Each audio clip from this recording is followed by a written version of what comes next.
أعوذ بالله من الشيطان الرجيم بسم الله الرحمن الرحيم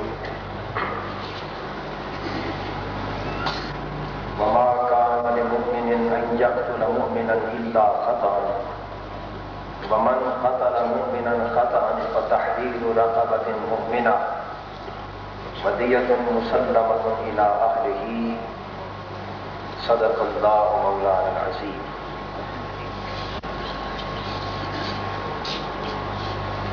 صدر گرامی قدر معزز علماء کرام اور مشائخ اعظام، مہمانان گرامی اور محترم خواتین و حضرات،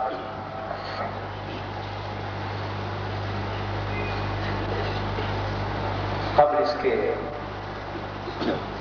کہ میں زیر غور مسئلہ پر اپنی گزارشات آپ کی خدمت میں پیش کروں، یہ بات واضح طور پر عرض کر رہا ہوں کہ الحمدللہ تعالی اس مسئلے پر غور و خوض کے نتیجے میں جو دو آراء اور نقطہ نظر آپ کے سامنے آئے ہیں، ان میں سے کسی موقف کا حامی بھی نہ صرف امام اعظم ابو حنیفہ رحمۃ اللہ تعالی علیہ بلکہ ائمہ اربعہ، صحابہ کرام، تابعین اعظام، مشائخ علماء اور فقہاء کرام اور اسلاف امت کا منکر ہے، نہ کسی کی تعظیم و تکریم کا مخالف ہے، بلکہ اگر مجھے کھل کر یہ بات کہنی پڑے تو میں اس میں کوئی تأمل محسوس نہیں کرتا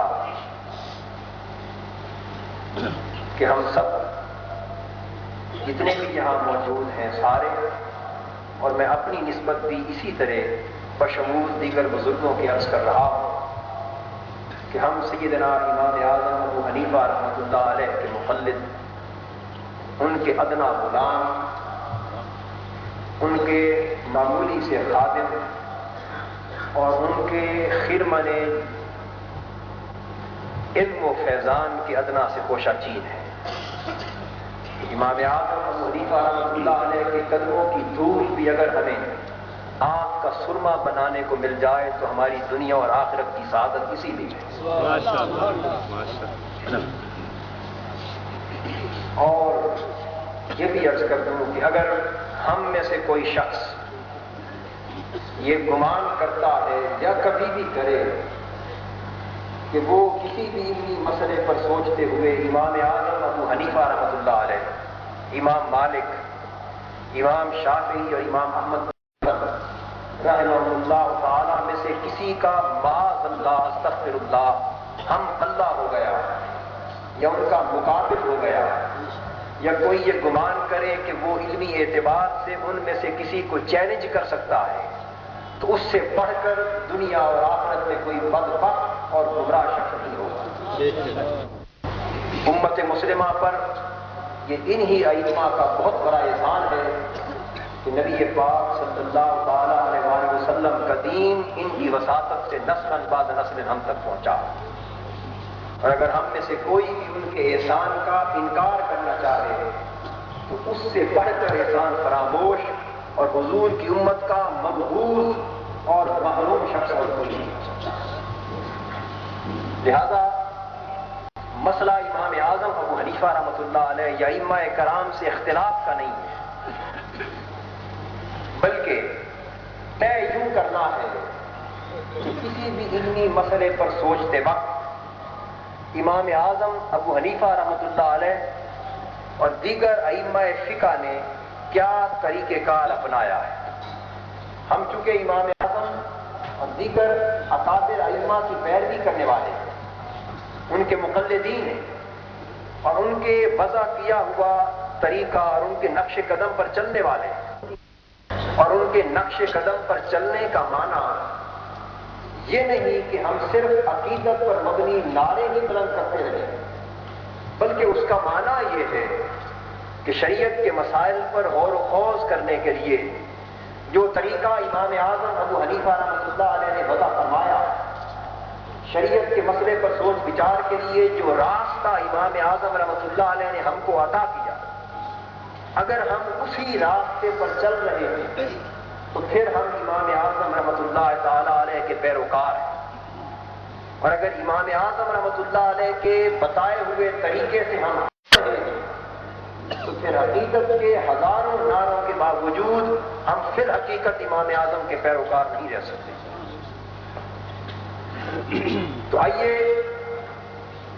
جب کسی مسئلے پر کوئی اختلاف، کوئی نزاع، کوئی معاملہ پیدا ہو تو اس پر قرآن مجید نے بھی اس مسئلے کو حل کرنے کا ایک طریقہ تجویز فرمایا، اور فرمایا یا ایھا الذین آمنوا اطیعوا اللہ واطیعوا الرسول واولی الامر منکم فإن تنازعتم فی شیء فردوہ الی اللہ والرسول۔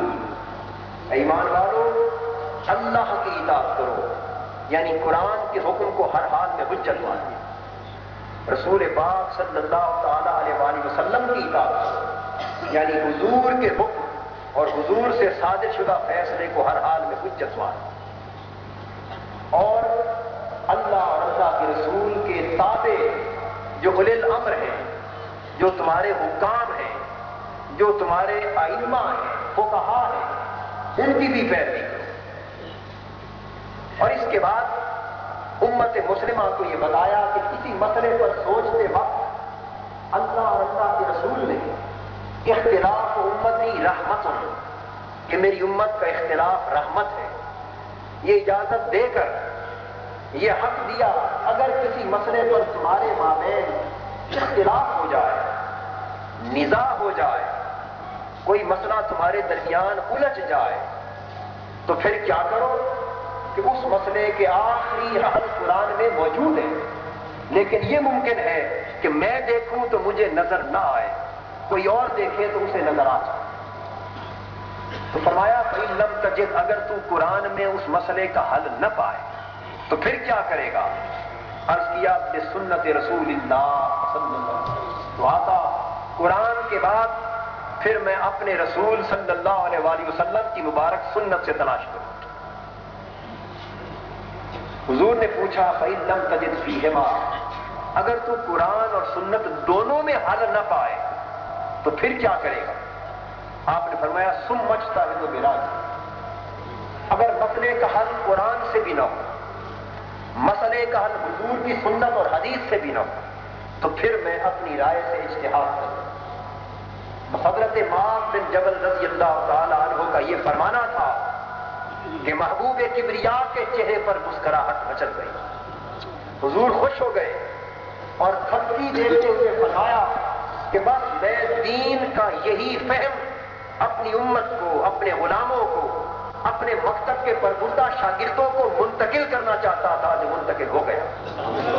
میں یہی چاہتا تھا کہ تمہیں یہ سمجھ آ جائے کہ جب کبھی کوئی مسئلہ تمہارے سامنے ہو تو سب سے پہلے مسئلے کو حل کرنے کے لیے قرآن کھولا کرو، قرآن کو صرف اپنی الماریوں میں غلاف کے اندر تبرکاً زینت بنا کر نہ رکھا کرو، بلکہ اپنے مسائل کا حل تلاش کرنے کے لیے قرآن کو کھولا کرو، اس لیے کہ قرآن نے تمہاری الجھنوں کو حل کرنے کے لیے اللہ نے قرآن کو بھیجا۔ اگر قرآن سے نہ مل سکے تو پھر میری سنت اور میری حدیث کو تلاش کیا، اگر اللہ اور اللہ کے رسول کے فیصلے سے مسئلہ حل ہو جائے تو پھر آگے جانے کی کوئی ضرورت شریعت کے اندر باقی نہیں ہے۔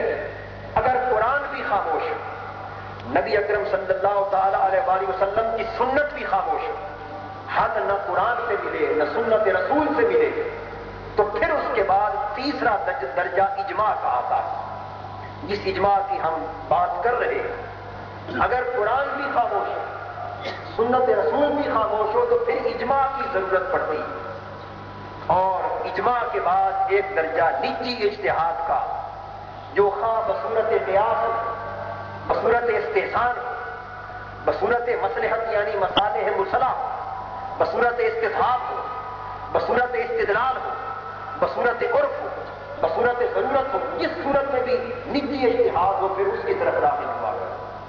تو یاد رکھ لیجئے کہ اللہ کی عطا کردہ شریعت میں مسئلے کو حل کرنے کے لیے چار ذرائع، کتنے ذرائع ہیں؟ 4۔ سب سے پہلا مصدر قرآن ہے، اس کے بعد حضور کی سنت و حدیث، ان دونوں میں نہ ملے تو پھر اجماع ہے، اور اجماع میں نہ ملے تو پھر نجی اجتہاد ہے۔ جو بات اجماع سے مل رہی ہو پھر نجی اجتہاد کی طرف نہیں جاتے، جو بات حضور کی سنت اور حدیث سے مل رہی ہو پھر اجماع کی طرف نہیں جاتے، اور جو بات اللہ کے قرآن سے مل رہی ہو تو پھر سنت کا ظاہراً اس سے تعارض یا اختلاف دکھائی دے تو پھر سنت کی بجائے قرآن پر فیصلہ کیا جاتا ہے۔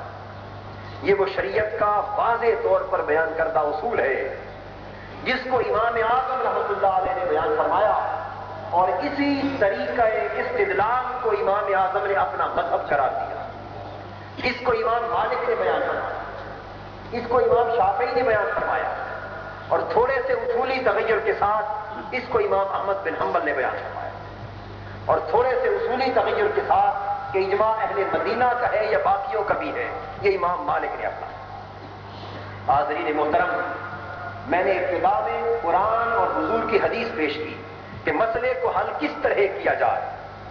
جب دو فریق الجھ جاتے ہیں، ہر فریق چاہتا ہے کہ میں اپنے مفاد کے مطابق اپناؤں، آئیے ہم صدق کے دل کے ساتھ اللہ اور اللہ کے رسول کی غلامی اختیار کرتے ہوئے، اپنے ائمہ بزرگوں کے راستے پر چلتے ہوئے اپنے مفادات سے طائب ہو جائیں، اپنے ذاتی وضع کیا ہوا راستے کو چھوڑ کر اس راستے سے مسئلے کو حل کریں جو راستہ ہمیں اللہ کے رسول نے بتایا، اور یہ وہ راستہ ہے جسے امام اعظم ابو حنیفہ رحمۃ اللہ علیہ نے اختیار کیا۔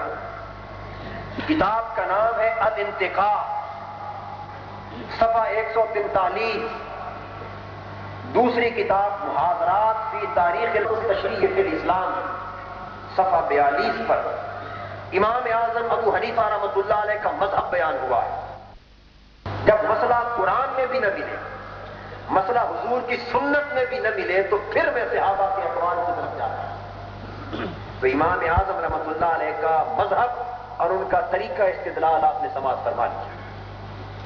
اسی طرح محاضرات فی تاریخ الفقہ الاسلامی جلد 3 صفحہ 63 پر امام اعظم ابو حنیفہ رحمۃ اللہ علیہ کا فیصلہ موجود ہے۔ آپ نے فرمایا ما جاءنا عن رسول اللہ قبلناہ علی الرأس والعینین، کہ اگر بات ہمیں اللہ کے رسول سے مل جائے تو ہم اسے سر پر اور دونوں آنکھوں پر بٹھا لیں۔ اللہ کے رسول کی بات کو ٹھکرانے کی کسی شخص کو مجال نہیں، اور اگر اللہ کے رسول کی سنت سے مسئلہ حل نہ ہو تو پھر ہم صحابہ کی طرف جاتے ہیں، اور صحابہ سے اقوال مل جائیں تو ان میں سے کسی قول کو قبول کر لیں، متعدد اقوال میں سے کسی قول کو قبول کر لیں، اور اگر تابعین میں سے بات مل جائے تو امام اعظم نے فرمایا فہم رجال ونحن رجال، وہ بھی اللہ کے بندے تھے، ہم بھی اللہ کے بندے، وہ بھی اجتہاد کرتے تھے اور میں بھی اجتہاد کرتا۔ یہ امام اعظم رحمۃ اللہ علیہ نے فرمایا۔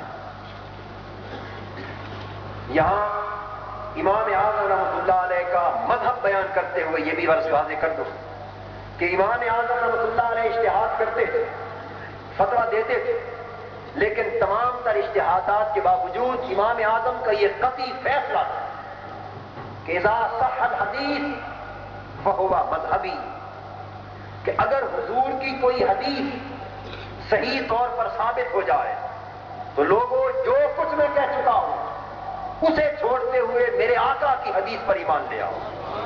یہ امام اعظم کا مذہب ہے۔ اسی طرح امام شافعی رحمۃ اللہ علیہ کا مذہب سنیے۔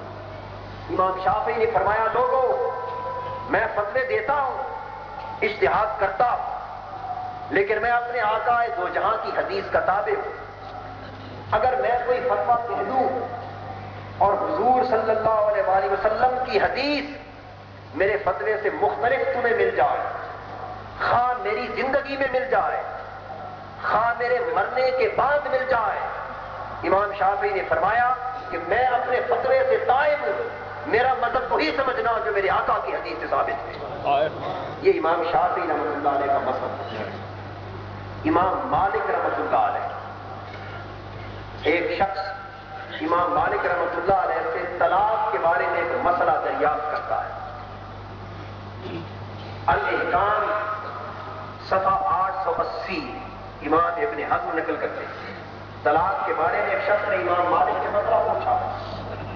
آپ نے مسئلہ بیان فرما دیا.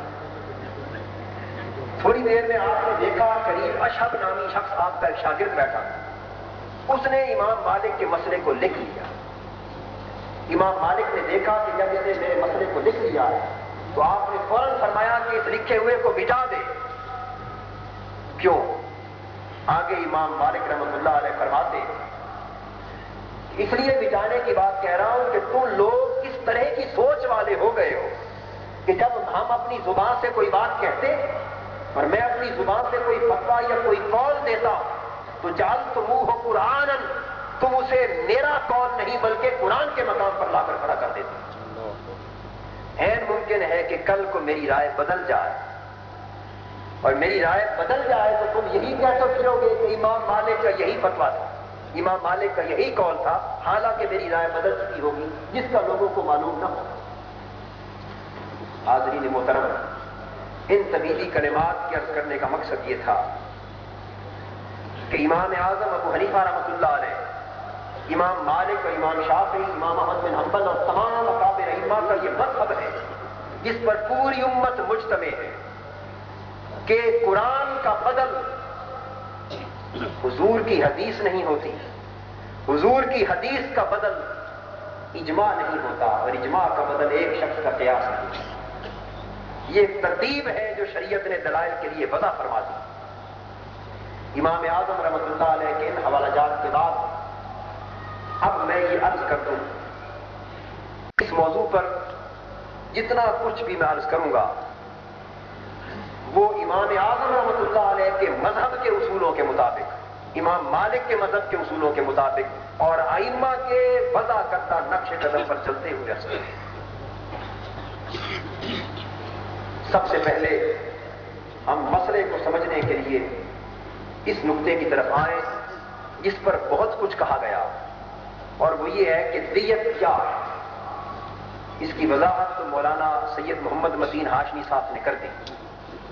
میں جس مسئلے کی طرف آپ کی توجہ مبذول کرا رہا ہوں، اگر آپ نے اخبارات کو پڑھا یا عام بحثوں کو سنا ہے تو آپ کے علم میں ہوگا، یہ بات تو واضح ہے کہ جب کوئی شخص غلطی سے قتل ہو جاتا ہے تو خطاً قتل ہونے والے مقتول کے لیے اب قاتل کو قصاص میں جواباً قتل نہیں کیا جاتا. کوئی جان بوجھ کر کسی کو قتل کر دے تو عمداً قتل کی سزا قصاص ہے، یعنی قاتل کو بھی قتل کر دیا جاتا ہے. لیکن اگر قاتل سے غلطی سے قتل ہو جائے تو پھر قصاص میں اسے قتل نہیں کیا جاتا بلکہ پھر دیت دی جاتی ہے. دیت کا معنی ہے خون بہا. کیا معنی ہے؟ خون بہا. خون بہا ایک مال ہوتا ہے جو مرنے والے کے خون یا اس کی جان کے بدل کے طور پر دیا جاتا ہے. اس پر بہت سے علماء نے لکھا ہے، آپ پڑھتے ہوں گے. انہوں نے کہا کہ دیت یعنی خون بہا یہ مرنے والے کی موت کے بعد اس کے وارثوں کو جو مالی نقصان پہنچتا ہے یہ اس نقصان کا معاوضہ ہے، یہ اس نقصان کا بدل ہے. آپ نے پڑھا ہے اس چیز کو. یہ وہ بنیاد ہے جس سے اس مسئلے کو سمجھنے میں غلطی واقع ہوئی. جب کسی تصور کے صحیح مفہوم کو متعین کرنے میں ہی غلطی ہو جائے تو پھر آپ اس سے بہتر نتیجے پر نہیں پہنچ سکتے. اس وقت اس کا معنی جو متعین کیا جا رہا ہے وہ یہ ہے کہ دیت کو ورثاء کے مالی نقصان کا بدل اور معاوضہ قرار دیا جا رہا ہے. اور یہ کہتے ہیں بعض احباب اور علماء کہ چونکہ مرد کماتا اور عورت نہیں کماتی لہذا مرد کے مرنے سے وارثوں کو لواحقین کو زیادہ مالی نقصان ہوتا ہے، لہذا اس کے مرنے سے جو دیت اس کے ورثاء کو دی جائے گی وہ زیادہ ہو. اور عورت چونکہ نہیں کماتی لہذا اس کے مرنے سے نقصان ورثاء کو کم ہوتا ہے، لہذا اس کے مرنے پر جو دیت دی جائے گی چونکہ وہ نقصان کا بدل ہے لہذا وہ کم ہونی چاہیے. لہذا عورت کے نقصان کو مرد کے نقصان کے مقابلے میں آدھا تصور کرتے ہوئے اس حکمت و مصلحت کی بنا پر اس امر کی وضاحت کی گئی کہ عورت کی دیت کافی۔ اب میں جو نکتہ آپ کی خدمت میں پیش کر رہا ہوں وہ یہ ہے کہ دیت کا مفہوم جن بزرگوں نے اس وقت آج کے دور میں جن بزرگوں نے ورثاء کے مالی نقصان کا بدل قرار دیا اور اس سبب سے وہ عورت کی آدھی دیت کے نتیجے پر پہنچے، میں یہ بات عرض کرنے میں کوئی تعمل نہیں رکھتا کہ دیت کو ورثاء کے مالی نقصان کا بدل قرار دینا اور دیت کی یہ تعریف کرنا فقہ اور شریعت کی تمام کتابوں کی تعریفات کے خلاف ہے۔ دیت کا معنی مالی نقصان کا بدل نہیں بلکہ مرنے والے کی جان کا بدل ہے، مرنے والے کے خون کا بدل ہے۔ آپ سمجھ رہے ہیں؟ مالی نقصان کا بدل جب قرار دیں گے تو پھر نقصان کی کمی بیشی سے دیت کی مقدار بدل جائے۔ جب مرنے والے کے خون اور اس کی جان کا بدل قرار دیں گے تو مالی نقصان ہو یا نہ ہو ہر صورت میں دیت ایک ہی رہے۔ یہاں تک تو آپ بات سمجھ۔ میرے جن دوستوں نے یہ فرمایا کہ دیت ورثاء کو مالی نقصان کے معاوضے کے طور پر گزارا دیا جاتا ہے تاکہ وہ گزارا کر سکے، میری گزارش یہ ہے کہ یہ تصور دیت کی تاریخ کا یہ تصور اللہ کے رسول نے ہرگز بیان نہیں فرمایا۔ دیت کی تاریخ کا یہ تصور کسی صحابی کسی تابعی نے بیان نہیں کیا۔ دیت کا یہ مفہوم امام اعظم نے بیان نہیں۔ فقہ کے موضوع پر ہزاروں کتابیں لکھی گئیں، احناف نے بھی لکھی، شوافی نے بھی لکھی، مالکیوں نے بھی لکھی، حنابلہ نے بھی لکھی، ظواہر نے بھی لکھی، شیعہ لوگوں نے بھی لکھی۔ فقہ کی کسی کتاب کے اندر مستند طور پر دیت کی تعریف مالی نقصان کے بدل کے طور پر 1400 سال میں کسی نے بیان نہیں کی، بلکہ ہر کسی نے دیت کی یہی تعریف کی کہ دیت مرنے والے کی جان کا بدل ہے، دیت مرنے والے کا خون کا بدل ہے۔ ذرا غور فرمائیے اس نقطے کی طرف، اگر دیت ورثاء کے نقصان کا معاوضہ ہوتا تو پھر نقصان کے کم اور زیادہ ہونے سے دیت گھٹتی بڑھتی، اور اگر مرنے والے کی جان اور خون کا بدل ہو تو پھر جان اور خون کے حوالے سے دیت کم اور زیادہ نہیں ہو سکتی۔ آئیے یہ جو میں نے عرض کیا کہ دیت یعنی خون بہا، یہ مالی نقصان کا معاوضہ نہیں بلکہ شریعت کی روح سے، فقہ کی کتابوں کی روح سے اور سارے اماموں کے مذہب کی روح سے دیت مرنے والے کی جان اور خون کا بدل ہے۔ یہ بات میں اپنی طرف سے عرض کر نہیں رہا، اور میری کیا مجال ہے کہ میں شریعت کے معاملے میں کوئی ایک کلمہ بھی اپنی طرف سے عرض کر سکوں۔ میں تو علماء، فقہاء، ائمہ، اولیاء، مشائخ ان کے جوتوں کو بھی اپنے سر پہ اٹھانے والا ہوں۔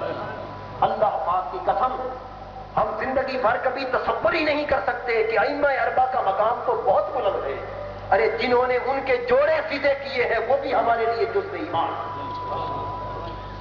اور ان کا ہم پلہ تصور کرنا یا کسی کی نسبت یہ کہنا کہ کوئی اپنے آپ کو ائمہ کا ہم پلہ تصور کرتا ہے۔ ہم برات دیتے ہیں برملا ہزاروں کے اجتماع میں کہ ائمہ پاک کا اپنے آپ کو ہم پلہ تصور کرنے والا بہت بڑا بے ایمان، گمراہ اور بدبخت شخص ہے۔ ہم میں سے ہر کوئی ائمہ اربعہ، تمام ائمہ اور فقہاء کا غلام اور خوشا چیز۔ آئیے اب ہر نقطے پر ہم ائمہ کرام کی طرف رجوع کریں گے۔ اب دیت کی تعریف، کسی نے کہا کہ یہ نقصان کا بدل، کسی نے کہا ہم کہتے ہیں کہ جان اور خون کا بدل۔ فیصلہ نہ اس رائے پر کیا جائے، فیصلہ نہ میرے کہنے پر کیا جائے، فیصلہ فقہ اور شریعت کے اندر بیان کی ہوئی تعریفوں پر کیا جائے جنہیں ہر کوئی مانتا۔ فقہاء نے دیت کی تعریف کیا ہے؟ میں آغاز کے لیے دیت کی تعریف کے طور پر یہ عرض کر دوں کہ دیت کا لفظ عربی زبان کا لفظ ہے، یہ ودیون میں سے نکلا ہے، اور عربی کے قاعدے کے مطابق ودیون کا معنی بہنا ہے۔ ودیون کا معنی کیا ہے؟ بہنا۔ عربی زبان میں اس ودیون کی واو کو گرا کر اس کے بدلے آخر میں تے لگا دیا گیا، تو ادتن کے قاعدے کے مطابق یہ لفظ دیتن بن گیا۔ اس دیتن کا معنی کے اندر بہنے کا مفہوم پایا جاتا ہے۔ کیا چیز بہتی ہے کہ ہم اس کو دیت کہتے ہیں؟ وہ خون بہتا ہے تو اس مال کو دیت کہا جاتا ہے۔ جب کوئی کسی کو قتل کرتا ہے اور قتل سے خون بہنے کا تصور ذہن میں ابھرتا ہے، لہذا اس خون کے بدل کے طور پر جو مال دیا جاتا ہے اس کو دیت کہا جاتا ہے۔ جو معنی میں نے عرض کیا، اس کو تفسیر نعیمی میں حضرت مولانا مفتی احمد یار خان صاحب گجراتی رحمۃ اللہ علیہ نے جلد 5 صفحہ 346 پر بیان کیا۔ اعلی حضرت مولانا احمد رضا خان بریلوی رحمۃ اللہ علیہ نے قرآن پاک کا ترجمہ اٹھا کے دیکھیں، جہاں دیت کا لفظ آیا، دیت کا معنی خون بہا کیا، اور خون بہا کا معنی خون کی قیمت ہے، خون کا بدل ہے، خون کا معاوضہ۔ ہر مکتب فکر کے ہر عالم نے، ہر مترجم نے دیت کا معنی خون بہا کیا۔ مولانا سید ابو الحسنات قادری رحمۃ اللہ علیہ اپنی کتاب تفسیر الحسنات جلد اول صفحہ 811 پر لکھتے ہیں کہ دیت وہ مال ہے جو خون کے بدلے مقتول کے وارثوں کو دیا جاتا ہے۔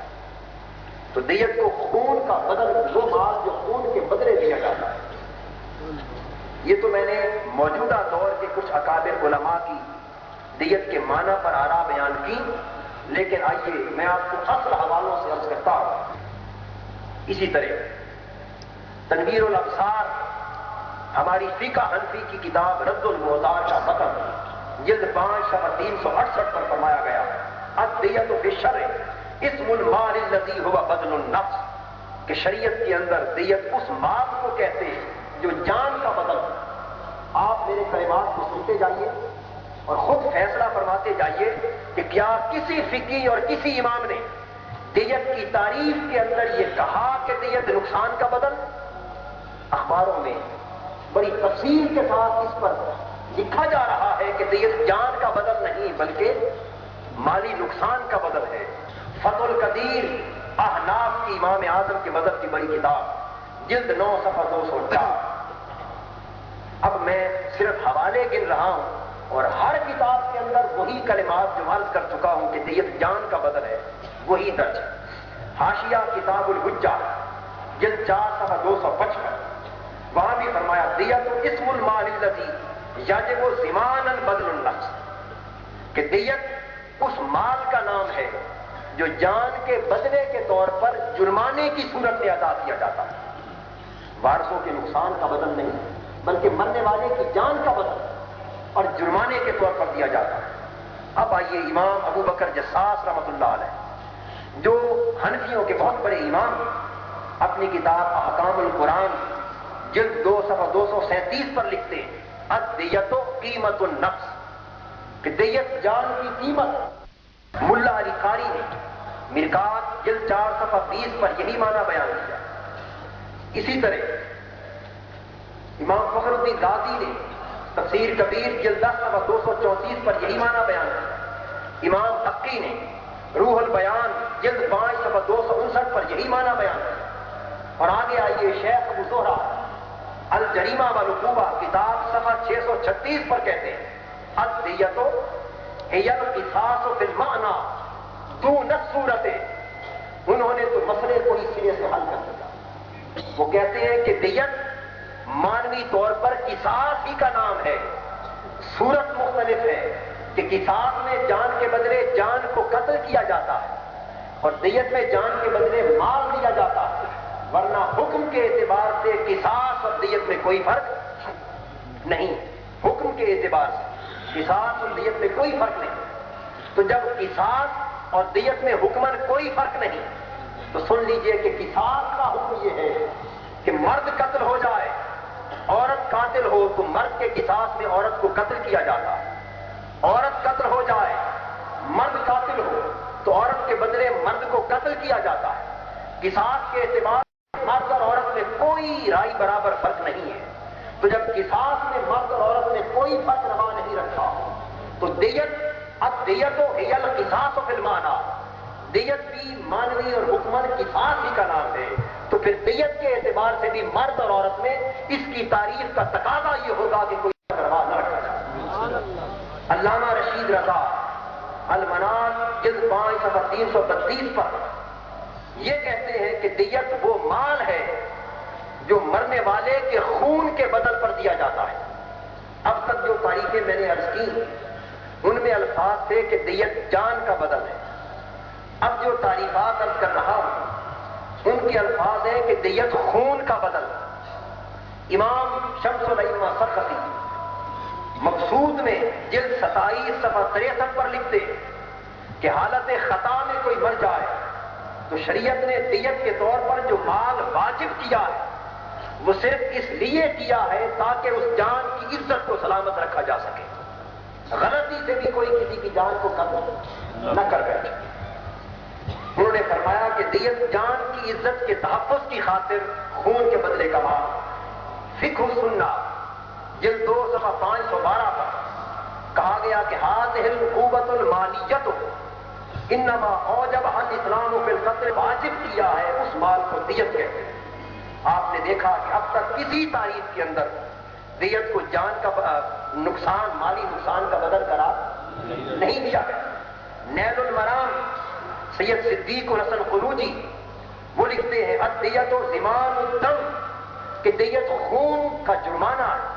اگر کوئی کسی کا خون بہا دے تو اس خون بہانے پر جرمانے کی صورت میں واجب ہونے والے مال کو دیت کہتے ہیں۔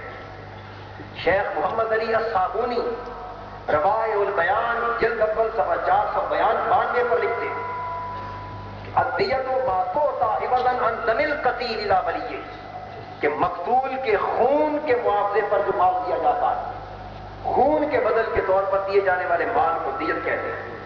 حاضرین محترم، دیت کی تعریف جب شریعت کی روح سے تمام فقہا اور ائمہ کے صادر شدہ فیصلوں کی روح سے ہمارے سامنے آ گئی، اور اب ہم نقطۂ فیصلے کی طرف آ رہے ہیں۔ جب تمام فقہا اور ائمہ نے یہ لکھ دیا کہ دیت مرنے والے کی جان کا، مرنے والے کے خون کا بدل ہے، اور مالی نقصان کا معاوضہ اور مالی نقصان کا بدل آج تک کسی امام اور کسی فقیہ نے دیت کی تعریف میں یہ کلمہ نہیں لکھا، تو آئیے اب اس تعریف کی روح سے ہم فیصلہ کریں کہ کیا اسلام مرد اور عورت کی جان کی قیمت میں فرق کرتا ہے؟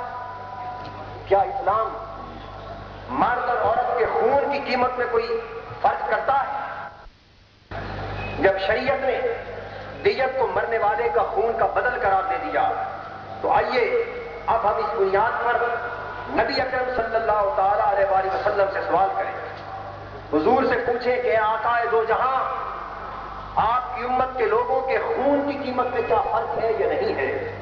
تو حضور علیہ الصلوۃ والسلام نے یہ فرمایا اس بات کو ذہن نشین کرتے ہوئے کہ دیت خون کا بدل، حضور نے فرمایا اب جو حدیث عرض کر رہا ہوں اس حدیث کو حضور علیہ الصلوۃ والسلام نے حضرت عبداللہ ابن عباس سے روایت کیا، اس حدیث کو حضور علیہ السلام نے جناب معقل بن یسار نے روایت کیا، اس حدیث کو حضور علیہ السلام سے حضرت عبداللہ بن عمرو بن العاص رضی اللہ تعالیٰ عنہ نے روایت کیا، اور حدیث کا حوالہ صحاح ستہ کی کتاب ابن ماجہ جلد 2 صفحہ 895 پر ہے۔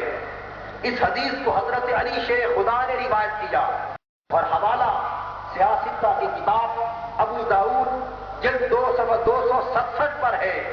اس حدیث کو حضرت علی نے پھر روایت کیا، حوالہ سنن نسائی میں ہے، اعلاء السنن جلد 18 صفحہ 92 پر ہے، مشکات شریف جلد 3 صفحہ 233 پر ہے، اشیاء اللمات والا نسخہ، بیہقی جلد 8 صفحہ 29 پر ہے۔ ان تمام حدیث کی کتابوں میں بے شمار صحابہ کرام سے صحیح سند کے ساتھ، میں جو بات عرض کر رہا ہوں یہ صحیح سند کے ساتھ ہے، یہ روایت حد شہرت کو پہنچ چکی ہے، حدیث مشہور ہے، سند صحیح ہے، کئی صحابہ روایت کرتے، کئی طریقوں سے روایت کرتے، اور صحاح ستہ کے کئی اماموں نے اس حدیث کو روایت کیا ہے۔ آقا دو جہاں صلی اللہ علیہ وآلہ وسلم نے فرمایا المسلمون تتکافأ دماؤہم، کہ سن لو میری امت کے تمام مسلمان بلا امتیاز، کوئی غریب ہو یا امیر، کوئی حاکم ہو یا محکوم، کوئی چھوٹا ہو یا بڑا، کوئی محتاج ہو یا کوئی طاقتور، کوئی بیمار ہو یا صحت مند، حتیٰ کہ کوئی مرد ہو یا عورت، میری امت کے جتنے بھی مسلمان ہیں ان ساروں کے خون کی قیمت برابر ہے۔ یہ میں سیاستہ کی حدیث کر رہا ہوں، اور یہ اس لیے ذہن نشین کیجئے کہ جب ایک طرف ہم مرنے والے کی خون کی قیمت کو برابر ثابت کرنے کے لیے ابن ماجہ کو بیان کریں گے، سنن نسائی کو بیان کریں گے، مشکات شریف کو بیان کریں گے، ابو داؤد کو بیان کریں گے، اور بے شمار صحابہ سے باتیں بیان کریں گے، اور صحیح سند سے بیان کریں گے، اور حد شہرت کو پہنچی ہوئی بیان کریں گے، تو ساتھ میں ہم یہ کریں گے کہ اس حدیث کے مقابل، اس حدیث کے مقابل، اس حدیث کی برابر قوت والی کوئی ایک حدیث مشکات سے لائی جائے، ابن ماجہ سے لائی جائے، سنن نسائی سے لائی جائے، اس کے مقابل ابو داؤد سے لائی جائے، بخاری سے لائی جائے، مسلم سے لائی جائے، امام اعظم ابو حنیفہ کے مسند سے لائی جائے، اس کے مد مقابل کوئی ایک حدیث اس بائے کی اس کے مقابلے میں نہیں مل سکے گی۔ لہذا توجہ فرمائیں اس حدیث پر کہ جب دیت شریعت کی روح سے خون کا بدل، خون کی قیمت، جان کی قیمت ہے، یہ میں تعریفیں عرض کر چکا ہوں، تو اب حدیث میں حضور فرماتے المسلمون تتکافأ دماؤہم کہ میری امت کے تمام مسلمانوں کا خون برابر ہے۔ دوستو قابل غور ہے یہ پہلو کہ اللہ کا رسول مرد و عورت سمیت امت کے ہر مسلمان کے خون کی قیمت کو برابر کہہ رہا ہے، امت کے ہر مسلمان مرد و عورت کے خون کی حیثیت کو برابر کر رہا ہے، اور دیت اسی خون کی قیمت، اسی خون کا بدل، اسی خون کا معاوضہ ہے۔ تو اللہ کا رسول خون کی قیمت مرد اور عورت کی برابر کرے تو ہمیں کس نے حق دیا ہے کہ ہم مرد کی قیمت کو بڑھا دیں اور عورت کی قیمت کو عطف کر دیں؟ یہ نقطہ نظر آقا دو جہاں صلی اللہ علیہ وآلہ وسلم کی مشہور اور صحیح حدیث کے خلاف ثابت ہوگا۔ آئیے اب ہم اس حدیث کا فیصلہ پھر ائمہ حدیث کی شرح سے کرتے ہیں۔ آیا حضور علیہ السلام نے خون کو برابر قرار دیتے وقت صرف قصاص کی برابری حضور کی حدیث کا معنی ہے یا دیت میں بھی برابر ہونا مراد ہے؟ اس حدیث کی روح سے شیخ عبدالحق محدث دہلوی رحمۃ اللہ علیہ، اب میں اس حدیث کا معنی عرض کر رہا ہوں، فقہ کے فتوے کی طرف نہیں جا رہا۔ حدیث کے لفظ ہیں تتکافأ دماؤہم کہ ان کے خون برابر ہے۔ یہ جو تکافؤ کا لفظ ہے جس کا معنی برابری ہے، خونوں کا برابر ہونا، اس کا معنی عرض کر رہا ہوں کہ تکافؤ کی برابری صرف قصاص میں ہے یا دیت میں بھی ہے۔ شیخ عبدالحق محدث دہلوی رحمۃ اللہ علیہ، ان کی کتاب اشیاء اللمات جلد 3 صفحہ 233 پر بہت بڑے اجل محدث حضور کی حدیث میں تکافؤ کا معنی بیان فرماتے ہوئے لکھتے ہیں، برابرست خون ہائے ایشاں در قصاص و دیت فضل نیست درا شریف را بر وزی و کبیر را بر صغیر و عالم را بر جاہل و مرد را بر زن۔ شیخ عبدالحق محدث دہلوی نے فرمایا کہ اس حدیث میں حضور علیہ السلام نے قصاص اور دیت دونوں چیزوں میں تمام لوگوں کا خون برابر کر دیا، صرف قصاص میں نہیں بلکہ قصاص اور دیت دونوں میں۔ اور حضرت محدث دہلوی نے فرمایا پس اس حدیث کی روح سے قصاص اور دیت دونوں چیزوں میں کسی امیر کو غریب پر کوئی فضیلت اور فرق نہیں، کسی بڑے کو چھوٹے پر کوئی فضیلت اور فرق نہیں، کسی عالم کو جاہل پر اس حدیث کی روح سے قصاص اور دیت میں کوئی فضیلت نہیں، مرد را بر زن اور مرد کو عورت پر اس حدیث کی روح سے قصاص اور دیت دونوں چیزوں میں کوئی فضیلت حاصل نہیں ہے۔ تو شیخ عبدالحق محدث دہلوی نے واضح فرما دیا کہ قصاص اور دیت دونوں چیزوں میں حضور کی اس حدیث کے تمام مسلمانوں کا خون برابر ہے، مرد اور عورت دونوں کو برابر قرار دے دیا۔ یہ تو ایک حوالہ۔ دوسرا سنیے، قاضی یوسف بن موسیٰ حنفی رحمۃ اللہ علیہ، ان کی کتاب مختصر من المختصر جلد 2 صفحہ 126 پر کسی مرد کا عورت پر کوئی فرق نہیں۔ تیسرا حوالہ شیخ محمد بن عبداللہ العلوی، ان کی کتاب مصباح الحاجہ ابن ماجہ کا حاشیہ اور شرح صفحہ 197 وہ بھی اسی تکافؤ خون کی برابری کا معنی بیان کرتے ہوئے فرماتے ہیں کہ یہاں بھی قصاص اور دیت دونوں چیزوں میں برابری بیان فرمائی گئی. حدیث پر فرماتے ہیں کہ تکافؤ سے مراد دیت اور قصاص دونوں چیزوں میں تمام کا برابر ہونا ہے. اس کے بعد 5واں حوالہ محمد فواد عبد الباقی شرح ابن ماجہ جلد 2 صفحہ 855 پر فرماتے ہیں کہ اس حدیث میں خون کی برابری سے مراد تمام لوگوں کی قصاص اور دیت دونوں چیزوں میں برابری مراد ہے. اور آخری حوالہ امام ابن اسیر حدیث کی کتاب جامع الاصول من احادیث الرسول جلد 11 صفحہ 199 پر فرماتے ہیں التکافل، اس کا التکافل کا معنی تماثل اور تساوی یعنی بالکل برابری.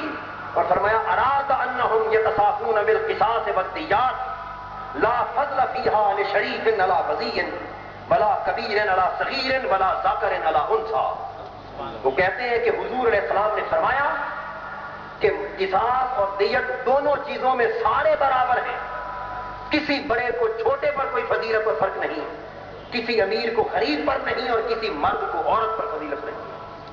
حاضرین محترم، میری گفتگو کا ایک پہلو ختم ہوا کہ جب دیت کا معنی ہم نے متعین کر لیا اپنی طرف سے نہیں بلکہ فقہا کی طرف سے اور ائمہ کی طرف سے کہ دیت خون کا بدل ہے اور جان کا بدل ہے، مالی نقصان کا بدل نہیں. میں سمجھتا ہوں کہ علمی دیانتداری کا تقاضا یہ ہے کہ ان واضح تعریفات کے سامنے آ جانے کے بعد اب ہم اپنی عقلی دلائل کے ساتھ دیت کو مالی نقصان کا بدل نہ کہیں بلکہ دیت کو وہی شے کہیں جس کو فقہا اور ائمہ نے بیان کیا. لہذا پہلی بات حاضرین محترم یہ ذہن نشین فرما لیں کہ دیت کی تعریف میں مالی نقصان کا بدل ہونا ہرگز نہیں بلکہ دیت اپنی شریعت کی تعریف کی روح سے، فقہ کی تعریف کی روح سے صرف اور صرف خون کا بدل ہے، مرنے والے کی جان کا بدل ہے. اور عقائد دو جہان ہے، مرد اور عورت ہر ایک کی خون کو قصاص اور دیت دونوں چیزوں میں برابر فرما دیا. لہذا حضور کی پہلی حدیث سے مرد اور عورت دونوں کی دیت کا برابر ہونا صحت کے ساتھ ثابت ہو گیا.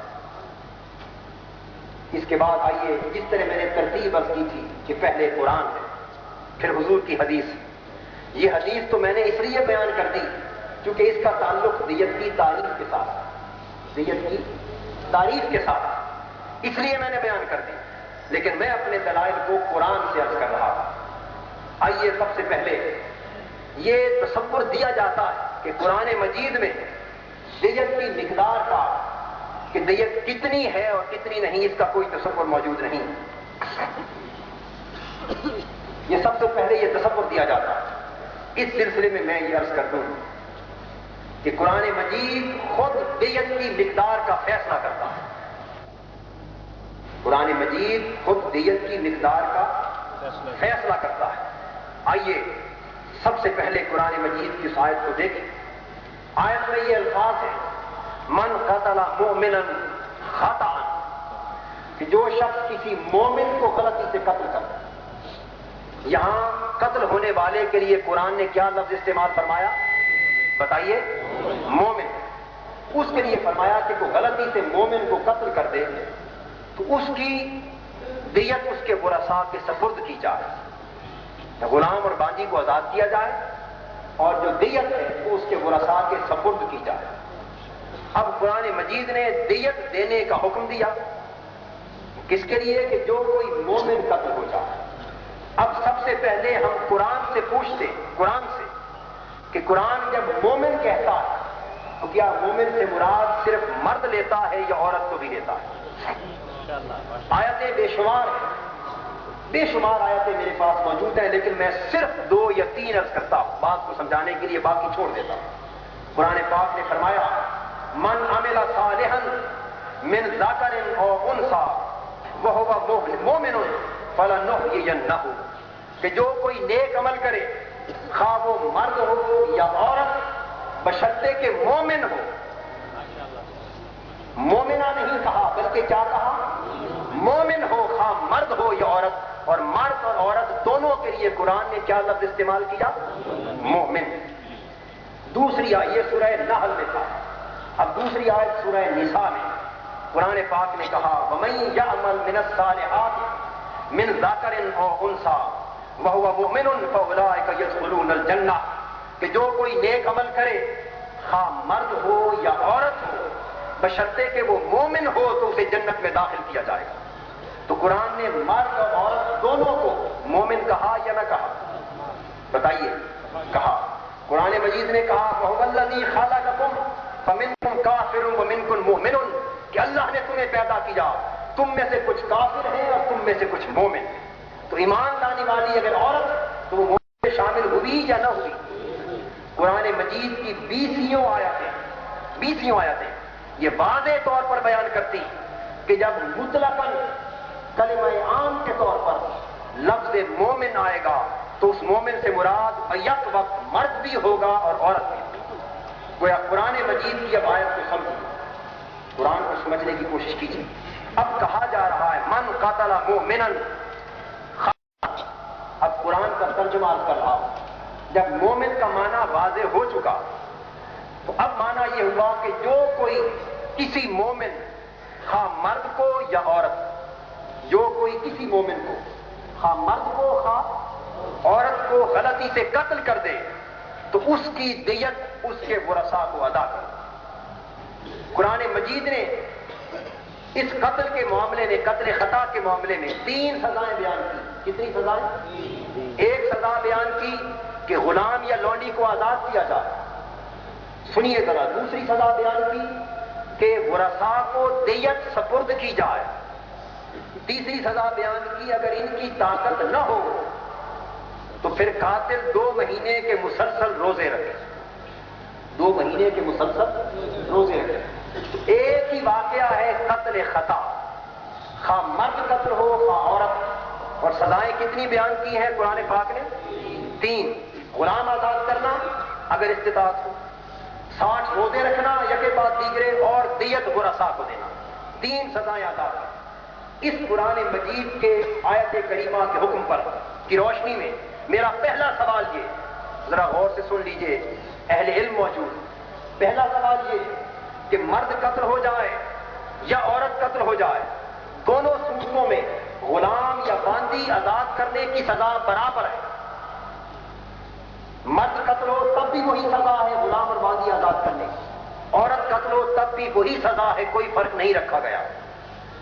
60 روزے رکھنا, مرد قتل ہو تب بھی یہی کفارہ ہے, عورت قتل ہو تب بھی یہی کفارہ. مرد اور عورت کا کوئی فرق اس سزا کی مقدار میں نہیں رکھا گیا. اسی طرح سورہ بقرہ کا قصاص, اس میں بھی کوئی فرق روا نہیں رکھا گیا قتل عمد میں.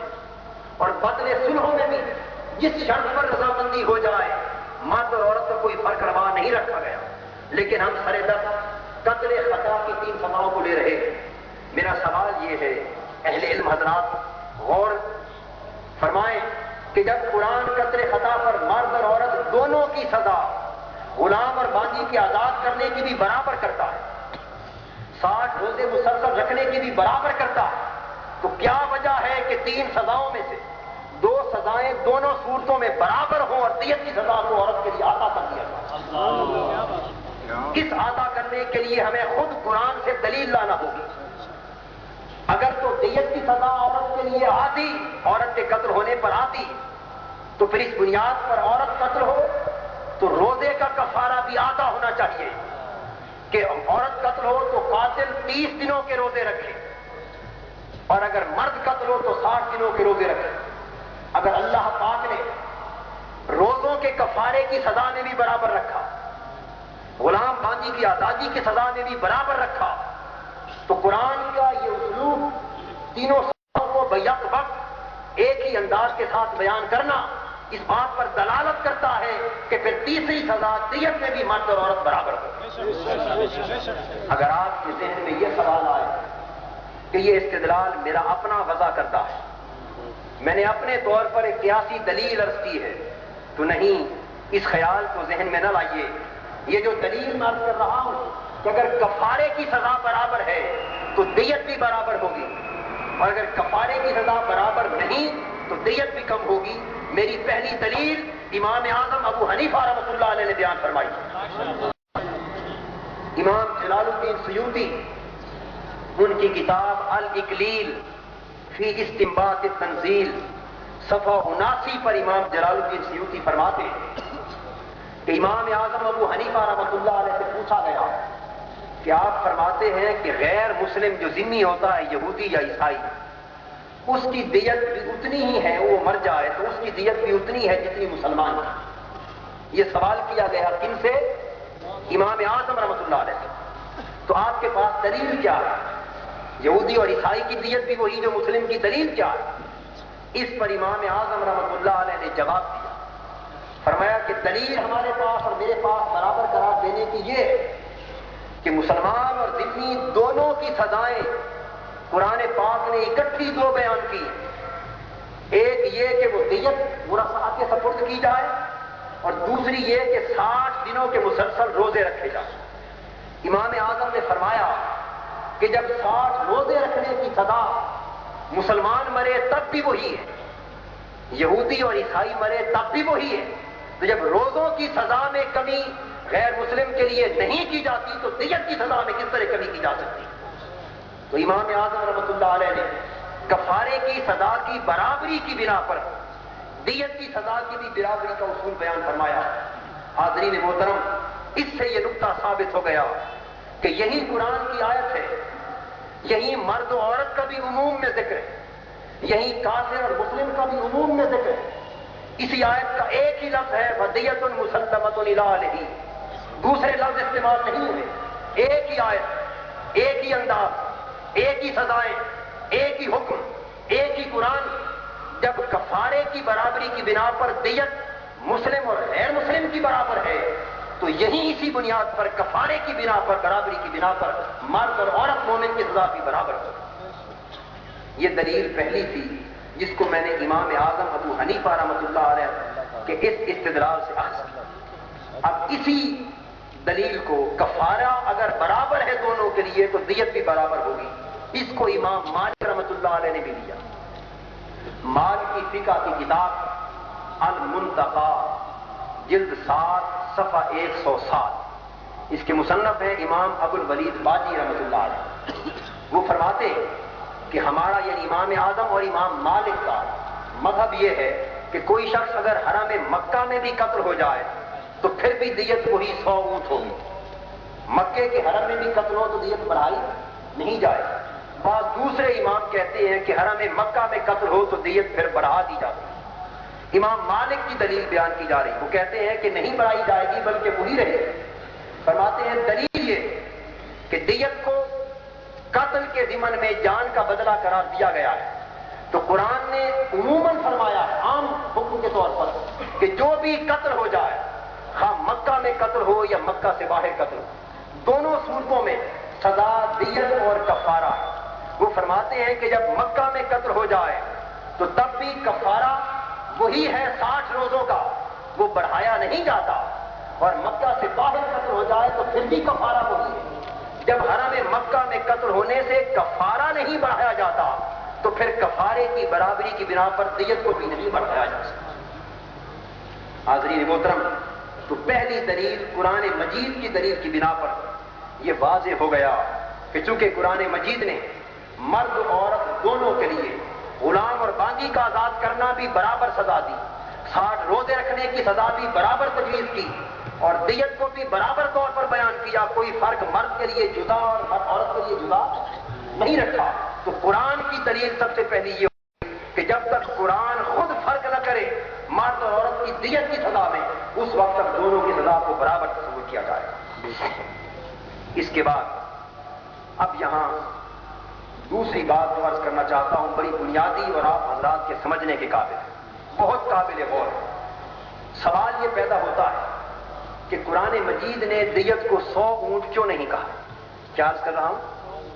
100 اونٹ نہیں کہا، بلکہ کہہ دیا دیت مسلمۃ الی اہلہ، کہ جو دیت قرآن حکیم نے کہا کہ جو قتل ہو جائے تو دیت ورثاء کے سپرد کر۔ کتنی دیت ہو اس کو قرآن نے بیان نہیں کیا. کیوں بیان نہیں کیا؟ اس کی وجہ عرض کر رہا ہوں. وجہ یہ کہ حضور علیہ السلام کے دعوت اسلام سے بھی پہلے دور جاہلیت میں عربوں کے ہاں لفظ دیت جب بولا جاتا تھا، لفظ دیت جب بولا جاتا تھا قتل کے سلسلے میں تو اس سے مراد 100 اونٹ لیے جاتے تھے. اب یہاں دوسرا موقف عرض کر دوں. دوسرے موقف میں یہ کہا جاتا ہے کہ قرآن کی اس آیت میں وجوب دیت کی حد تک تو مرد اور عورت برابر ہے، لیکن مقدار دیت سے برابر نہیں بلکہ عورت آتی ہے. یہ موقف بیان کیا جاتا ہے کہ اس قرآن کی آیت نے مرد اور عورت دونوں کو دیت کے واجب ہونے کی صورت میں تو برابر رکھا کہ مرد قتل ہو تب بھی دیت ہوگی، عورت قتل ہو تب بھی دیت ہوگی. کہتے اس حد تک برابری ہے، لیکن کتنی دیت ہوگی اس میں فرق قرآن حکیم نے اس میں بیان نہیں کیا کہ مرد کی کتنی یا عورت کی کتنی. حاضرین محترم، یہ بات توجہ کے ساتھ سن لیجئے. میں یہ عرض کر رہا ہوں کہ محض دیت کے واجب ہونے میں مرد اور عورت کو برابر کرنا یہ قرآن مجید کا سرے سے مقصد ہی نہ تھا. محض دیت کے واجب ہونے میں مرد و عورت کو برابر کرنا یہ قرآن کا منشا ہی نہ تھا، نزول قرآن کا مقصود ہی نہ تھا. وجہ یہ ہے کہ اگر تو عربوں میں یہ رواج ہوتا کہ وہ عورت کے قتل ہونے پر دیت نہ دیتے ہوتے اور مرد کے قتل ہونے پر دیت دیتے ہوتے، یعنی عورت کے لیے دیت واجب نہ تصور کرتے، جب میں فرق ہوتا تو پھر قرآنی آیت کا معنی یہ ہو سکتا تھا کہ اللہ پاک نے آیت کے ذریعے مرد اور عورت دونوں کے لیے دیت کے واجب ہونے کو برابر کر دیا.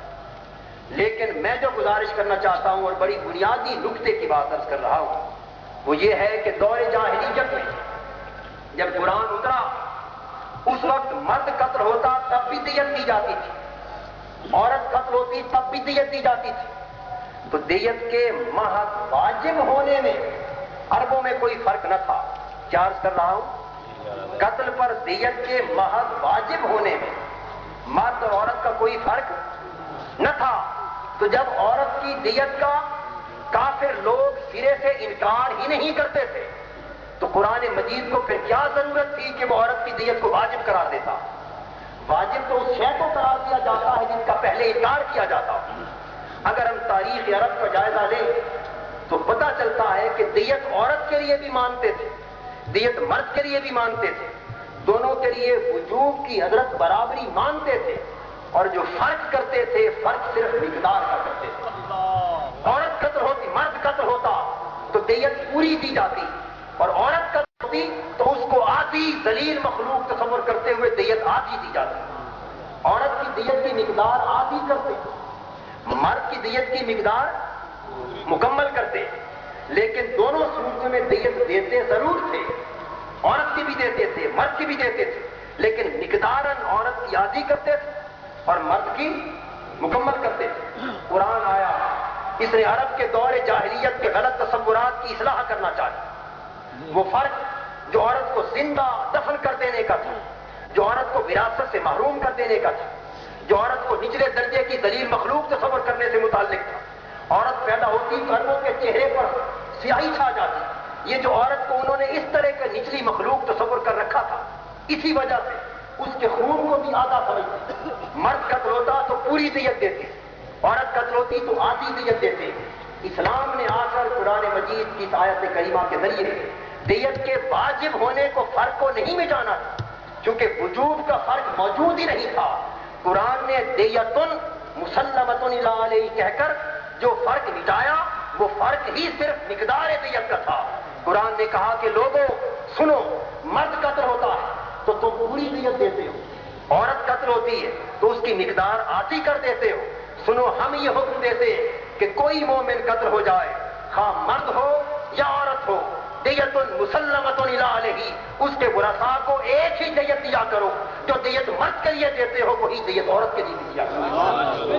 تو قرآن نے مقدار کے فرق کو مٹا دیا، وجوب کے فرق کو مٹانا قرآن کا مقصود ہی نہ تھا.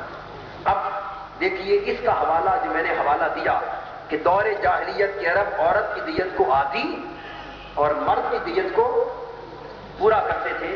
یہ حوالہ نوٹ کر لیجئے، ڈاکٹر جواد علی، اس کی کتاب المفصل فی تاریخ العرب قبل الاسلام، اسلام سے پہلے دور عرب، دور جاہلیت کی تفصیلی تاریخ، اس کی جلد 5 صفحہ 592 اور صفحہ 593 پر یہ لکھا ہے کہ اسلام کے آنے سے پہلے عرب جاہلوں کو یہ رواج تھا کہ شروع میں دیت 10 اونٹ تھی، دیت کی مقدار شروع میں کتنی تھی؟ 10 اونٹ ہر ایک کے لیے۔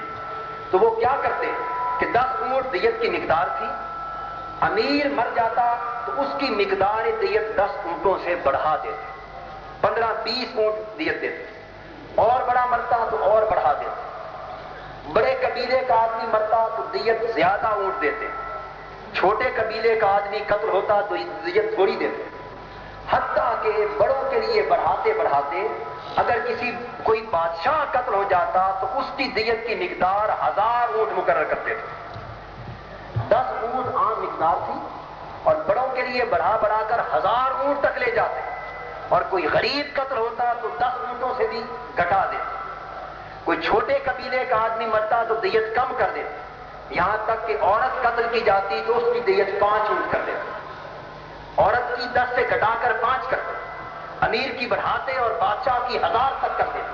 تو بتائیے حضرات، آپ غور سے تصور فرما سکتے ہیں کہ یہ فرق عربوں میں قتل ہونے پر محض دیت کے واجب ہونے کا تھا یا دیت دے مقدار کا فرق تھا؟ بتائیے کیا دیتے عورت کے قتل پر بھی تھے، دیتے غریب کے قتل پر بھی تھے، دیتے بڑے قبیلے کے قتل پر بھی اور چھوٹے قبیلے کے قتل پر بھی تھے، اور دیتے بادشاہ کے لیے بھی تھے۔ دیت کے وجوب کا انکار دور جاہلیت میں نہیں تھا، فرق تھا تو صرف بڑے اور چھوٹے کا اور مرد اور عورت کا مقدار دیت میں فرق تھا، وہ آدھا کرتے۔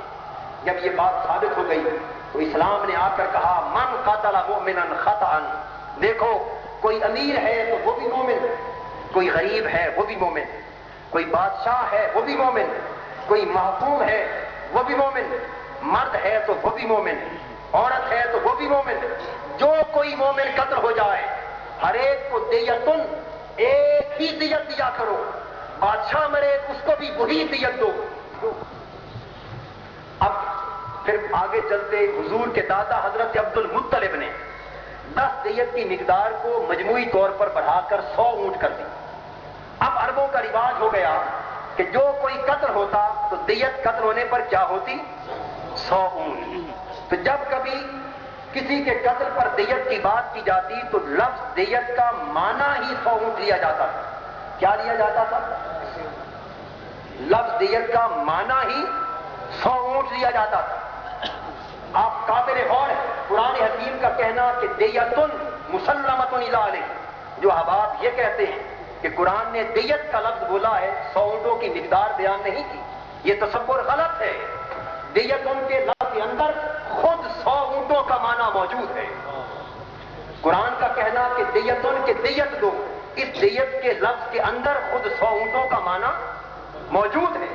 آئیے دیکھیے جساس جلد 2 صفحہ 238، اس میں لکھا ہے کہ الدیت اسم لمقدار معلوم من المال بدلا من النفس، کہ جان کا بدل دیت ایک مقرر مال کی مقدار ہے، اور یہ مقدار دیت کی قد کانت متعالمۃ معروفۃ بینہم قبل الاسلام و بعدہ، دیت کی یہ مقدار اسلام سے پہلے بھی عربوں کو اچھی طرح معلوم تھی۔ امام ابو بکر جساس بہت بڑے احناف کے عالم اور امام، جلد 2 صفحہ 240 پر لکھتے ہیں، حاضرین محترم ذرا غور سے سنیے، وہ فرماتے ہیں کہ لفظ جب خالی دیت کا لفظ بولا جائے گا، جب خالی لفظ، کیا عرض کر رہا ہوں، جب خالی لفظ دیتن کہا جائے گا، وہ کہتے ہیں کہ خالی لفظ دیتن کا معنی ہی 100 اونٹ کی مقدار ہے۔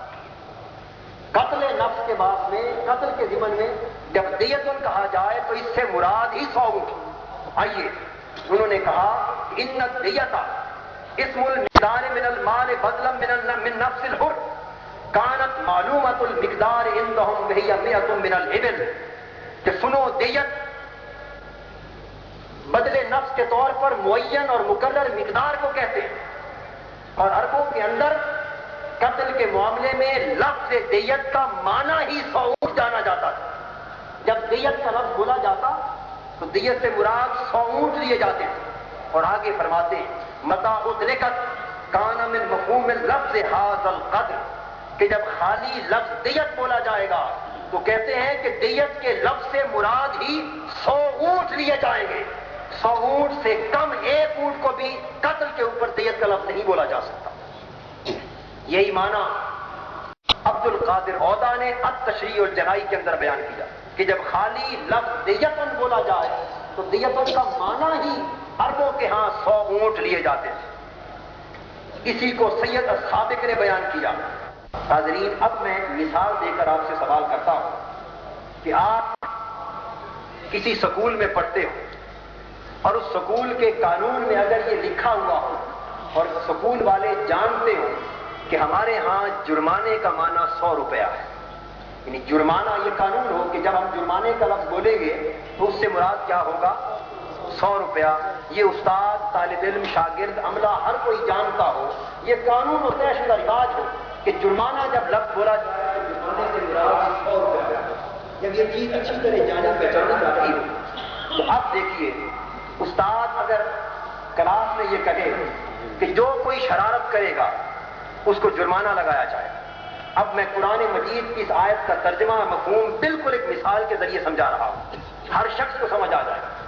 استاد کہے اپنی کلاس میں لڑکے بھی پڑھتے ہوں اور لڑکیاں بھی پڑھتے ہیں، اور استاد کہے کہ تم میں جو کوئی شرارت کرے گا اس سے جرمانہ لگایا جائے. اور جرمانے کا رواجن یہ جانا جاتا ہو کہ جرمانے سے مراد 100 روپیہ. تو اب بتائیے کہ جب لفظ جرمانہ بولا گیا، استاد نے اپنی زبان سے اب نہیں کہا کہ 100 روپیہ جرمانہ لگایا جائے بلکہ کہا کہ جرمانہ لگایا جائے.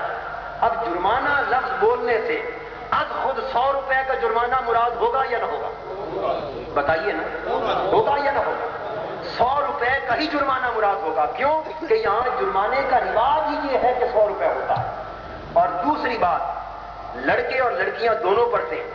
جب استاد نے یہ کہہ دیا کہ جو کوئی شرارت کرے گا جرمانہ کیا جائے گا تو 2 نتیجے نکلے. ایک تو جرمانہ 100 روپے نکلا.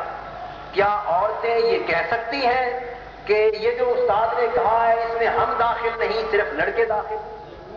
کیا لڑکے طالب علم کہہ سکتے ہیں کہ جرمانہ ہمارے لیے ہے، لڑکی کے لیے نہیں؟ چونکہ استاد نے تو نہ لڑکے کا نام لیا نہ لڑکی کا نام. استاد نے کہا کہ جو بات کرے گا اس کا جرمانہ ہوگا. جرمانہ بھی 100 روپے طے ہو چکا. اور جو کوئی شرارت کرے گا میں لڑکا لڑکی دونوں آئے یا نہ آئے. اب آئیے امام اعظم رحمۃ اللہ علیہ، امام ابو حنیفہ رحمۃ اللہ علیہ کا ارشاد ایک بڑی بنیادی دلیل ہے جو عرض کر رہا ہوں قرآن کے حوالے سے. امام اعظم سے پہلی دلیل میں نے دی تھی غیر مسلم کی دیت مسلم کے برابر ہے اس لیے کہ کفارہ برابر ہے. اب دوسری دلیل عرض کر رہا ہوں. امام اعظم سے پوچھا گیا کہ غیر مسلم ذمہ کی دیت مسلمان کے برابر کیوں ہے؟ امام اعظم نے فرمایا اس لیے برابر ہے کہ مسلم اور غیر مسلم دونوں کے لیے قرآن مجید نے ایک ہی لفظ دیتن کا استعمال کیا. اور جب ایک لفظ دیتن کا استعمال ہوگا تو جو مقدار دیت کی مسلمان کے لیے مراد دی جائے گی بالکل وہی مقدار ہے مسلم کے لیے مراد دی جائے گی، کیونکہ قرآن نے فرق نہیں کیا. اور کیونکہ مسلم کی مقدار 100 اونٹ ہے اس لیے غیر مسلم کی مقدار بھی از خود 100 اونٹ ہوگی. امام اعظم کا یہ حکم تفسیر قرطبی میں جلد 5 صفحہ 327 پر ہے. المغنی والشرح الکبیر جلد 9 صفحہ 527 پر ہے. تفسیر کبیر امام فخر الدین رازی کی جلد 10 صفحہ 236 پر ہے. ان تمام کتابوں میں امام اعظم کی دلیل موجود ہے. اور یہاں تک کہ آگے امام اعظم کا قول بتائے اور سنائے فقہ حنفی کی کتاب امام قاسانی کی جلد 7 صفحہ 254 پر فرمایا کہ غیر مسلم کی دیت مسلم کی دیت کے برابر مقدار کے اعتبار سے واجب ہونے کی تو سرے سے بات ہی نہیں ہو رہی. جب برابر ہونے کی بات ہو رہی ہے تو مقدار کی بات، مقدار کے اعتبار سے اس لیے برابر ہے کہ امام اعظم اور احناف کہتے ہیں کہ اللہ تعالیٰ نے ان کانا من قوم بینکم و بینہم میثاق فدیۃ مسلمۃ الی اہلہ دیت کا لفظ مطلقاً فرمایا ہے. کیا لفظ بول رہا ہوں؟ دیت کا لفظ مطلقاً فرمایا اور حالات کہتے ہیں اللہ سبحانہ تعالی القول بالدیت فی جمیع انواع القتل من غیر قتل ودل ان الواجب فی کل علی قدر واحد. یہ امام اعظم کا مطلب وہ فرماتے ہیں کہ چونکہ قرآن مجید نے ایک لفظ دیت کو استعمال کیا ہے اور وہی مطلقاً بیان کیا ہے، لہذا اس سے یہ ثابت ہوا کہ ہر کسی کے لیے ہر قسم کے قتل کے اندر جب بھی دیت کی مقدار مراد لی جائے گی تو ایک ہی مراد لی جائے گی، اس کو آدھا یا اس سے کم و بیش نہیں کیا جائے گا. تو جب قرآن مجید کی روح سے غیر مسلم کی دیت صرف دیت ان کے لفظ کی بنا پر مسلمان کی 100 اونٹوں کی مقدار دیت کے برابر امام اعظم ثابت کر چکے تو پھر یہی دیت ان کا لفظ مرد اور عورت کے لیے بیان ہوا، یہی مقدار مرد اور عورت کے لیے بیان ہوئی، یہی لفظ مطلقاً بیان ہوا. تو پھر ہمیں ماننا پڑے گا کہ وہی مطلقاً لفظ دیت امام اعظم کے اس اصول کے مطابق مرد اور عورت کی بھی مقدار کے اعتبار سے برابری پر دلالت کرتا ہے. یہاں بعض احباب نے یہ فرمایا ارشد وہ دلیل دیتے ہیں کہ دیت کا لفظ مجمل ہے. دیت کا لفظ اور دیت کا حکم کیا ہے؟ مجمل ہے. مجمل کا معنی ہے وہ لفظ یا حکم جو خود واضح نہ ہو، وہ لفظ خود واضح نہ ہو. اس سلسلے میں میں کہتا کہ دیت کا لفظ مجمل نہیں، دیت کا لفظ مجمل نہیں بلکہ مطلق اور اپنے معنی کے اعتبار سے، مفہوم کے اعتبار سے اور مقدار کے اعتبار سے واضح مجمل نہیں. اس لیے کہ مجمل کہنا بنیادی طور پر اصولی غلطی امام اعظم ابو حنیفہ رحمۃ اللہ علیہ کے مذہب پر مبنی کتاب، امام اعظم کے مذہب پر مبنی کتاب اصول فقہ کی آپ کے سامنے عرض کر رہا ہوں اور کتاب کا نام ہے، یاد رکھ لیجیے، نور الانوار صفحہ 91. دوسری کتاب اصول فقہ کی اصول مصری صفحہ 54. تیسری کتاب علم و اصول الفقہ صفحہ 194. چوتھی کتاب اصول الفقہ صفحہ 135. پانچویں کتاب نامی شرح الثانی صفحہ 20. یہ تمام اصول فقہ کی حنفیوں کی کتابوں میں